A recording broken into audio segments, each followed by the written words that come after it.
آپ حضرات نے نعت نبی اور بہت سی تقریریں اور خطاب سماعت کی، اور ہماری اور آپ کی بڑی خوش نصیبی ہے کہ 20 سال گزار کی آمد ہو چکی ہے۔ ہم اپنے ماتھے کی نگاہوں سے ان کا دیدار کریں، اور یہ بڑی خوش نصیبی ہے کہ اللہ نے یہ وقت ہمیں عنایت فرمایا کہ چند لمحہ ہم ان کے دیدار سے سرفراز ہو رہے ہیں اور لطف اٹھا رہے ہیں۔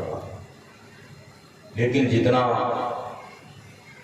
مولانا غلام ربانی صاحب کی وجہ ہے میرے نکاح میں اس ظاہر میں نہیں، اس لیے یہ تو ہمارے حاجی امین صاحب اور ہمارے سیٹھ حیدر بھائی کی محبتیں ہیں، الحمدللہ ان کے بلاوے ہیں اور ان کے مہمان نہیں بلکہ ان کے گھر کے بن کر ہم آئے ہیں۔ اس لیے کہ جب ہم گجرات میں رہتے ہیں تو یہ ہمارے ساتھ الحمدللہ اچھی ہماری خدمتیں کرتے ہیں، اور یہ سب سے بڑا ان کا قیمتی اور سنہرا موقع تھا، اور بڑی ان کی آرزو اور یہ تمنا تھی بس ایک بار دیار نبی اور ایک بار مصطفیٰ علیہ السلام کی سنہری جالیوں کا دیدار ہمیں نصیب ہو جائے۔ اللہ نے وہ توفیق بخشی اور اللہ نے وہ کرم ان پر کیا۔ الحمدللہ کچھ ہی دن ہوئے ہیں کہ آپ اپنے ماتھے کی نگاہوں سے دیار حبیب صلی اللہ علیہ وسلم دیکھ کر آئے ہیں۔ وقت بہت کم ہے، میں کچھ نہ کہوں، صرف آپ کے سامنے اپنی حاضری پیش کرنے کے لیے آیا ہوں۔ وہ دیار حبیب صلی اللہ علیہ وسلم کی سنہری جالیوں کو اپنے ماتھے کی نگاہوں سے دیکھ کے بھی آئے اور در و دیوار کو بھی دیکھ کے آئے اور دیار حبیب کو دیکھ آئے، بڑے خوش نصیب ہیں۔ اور ان کی سب سے بڑی یہ امید، یہ تمنا، یہ آرزو تھی کاش کہ ایک بار ہمیں وہ موقع میسر اور نصیب ہو جائے، ہمیں وہ موقع مل جائے، اور اللہ نے ان پر یہ کرم کیا اور الحمدللہ وہ دیار حبیب صلی اللہ علیہ وسلم دیکھ کر آئے۔ اور کیوں نہ ہو کہ حضور سے عشق بھی اتنا تھا، محبت بھی اتنی تھی، کافی وجہ بھی ایسی تھی کہ کبھی ان کے سامنے وہ رکاوٹیں بنتی تھی، لیکن الحمدللہ میں کہوں گا یہ کسی اور کا نہیں، ان اللہ والوں کا کرم ان پہ ہو گیا، ان کی دعائیں اور ان کا کرم ہو گیا، اور پھر حضور علیہ الصلوۃ والتسلیم نے ان کو اپنے دیار تک بلا دیا، اور الحمدللہ بڑے خوش نصیب ہیں وہ، اور یہ الحمدللہ حضور کی سنہری جالیوں کو دیکھ کے آئے، دیار حبیب کو دیکھ کے آئے، اور میں کہوں کہ وہاں سے بہت کچھ لے کر بھی آئے ہیں، بہت کچھ لے کر آئے ہیں۔ مصطفیٰ علیہ الصلوۃ والتسلیم کا دربار تو وہ دربار جہاں سے کوئی خالی لوٹتا ہی نہیں ہے، جیسا مانگا یا نہ مانگا پھر بھی حبیب نے عطا کیا، پھر بھی مصطفیٰ نے عطا کیا، اور میں کہوں کہ یہ اپنی جھولیوں کو ہم مصطفیٰ کے دربار سے بھر کے آئے ہیں، بھر کے آئے ہیں۔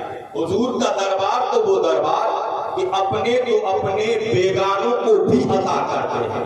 مصطفیٰ علیہ الصلوۃ والتسلیم کا دربار تو وہ دربار ہے، وہی وہاں سے خالی پلٹ کر نہیں آتا ہے، اور جب وہی لے کے آ جاتا ہے اور حضور جن کو عطا کر دیتے ہیں تو پھر انہیں تو قیامت تک مانگنے کی ضرورت بھی نہیں پڑتی ہے۔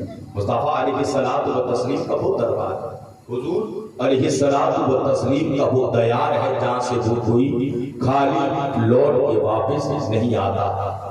مصطفیٰ علیہ الصلوۃ والتسلیم سے بڑی ان کیا ہے، ان کا عشق تھا، اتنا تھا بس ہر وقت ہر لمحہ ان کی زبان پر یہی رہتا تھا، یہی رہتا کہ کب ہم وہاں جائیں اور اپنے ماتھے کی نگاہوں سے وہ سنہری جالیوں کو دیکھیں۔ اور الحمدللہ بڑے خوش نصیب ہے ان کے کیا ہے ساجادے اور ان کے بھائی، جنہوں نے بڑی کابل سے کوششیں کر کے ان کو دیار محبوب تک بھیجا دیا۔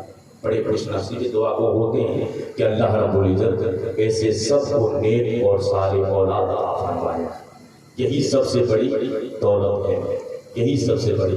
یعنی مصطفیٰ علیہ السلام کے وفادار. وقت نہیں ہے بس میں اشارہ کروں 4 مصرے آپ کی سماعتوں کے حوالے کر کے میں اپنی جگہ لے لیتا ہوں، اس لیے کہ حضرت قبلہ کا بھی حکم ہے کہ صرف وقت پورا ہو چکا ہے. پڑھیے صلی اللہ علیہ یا رسول اللہ وسلم علیہ یا حبیب اللہ. کہ دنیا کی ہر فضا میں اجالا رسول کا، کہ دنیا کی ہر فضا میں اجالا رسول کا. یہ ساری کائنات ہے، یہ ساری کائنات ہے صدقہ رسول کا. دنیا کی ہر فضا میں اجالا رسول کا. کہ جنت میرے نصیب کی اوروں کو بخش دے، کہ جنت میرے نصیب کی اوروں کو بخش دے. کہ قسمت میں میری لکھ دے، قسمت میں میری لکھ دے مدینہ رسول کا. کہ دنیا کی ہر فضا میں اجالا رسول کا. کہ دین رسول پاک بچانے کے واسطے، کہ دین رسول پاک بچانے کے واسطے. کہ پہنچا کے کربل میں، پہنچا کے کربل میں نواسا رسول کا. کہ دنیا کی ہر فضا میں اجالا رسول کا. کہ جھولے میں آپ لیٹے گے اور چاند فلک پر، کہ جھولے میں آپ لیٹے گے اور چاند فلک پر. پھر بھی بنا ہوا ہے، پھر بھی بنا ہوا ہے کھلونا رسول کا. یہ ساری کائنات ہے صدقہ رسول کا. جھوم کر درود پاک پڑھیے. اللہم صلی علی سیدنا و مولانا محمد و بارک وسلم صلی اللہ تعالی علیہ وآلہ وسلم.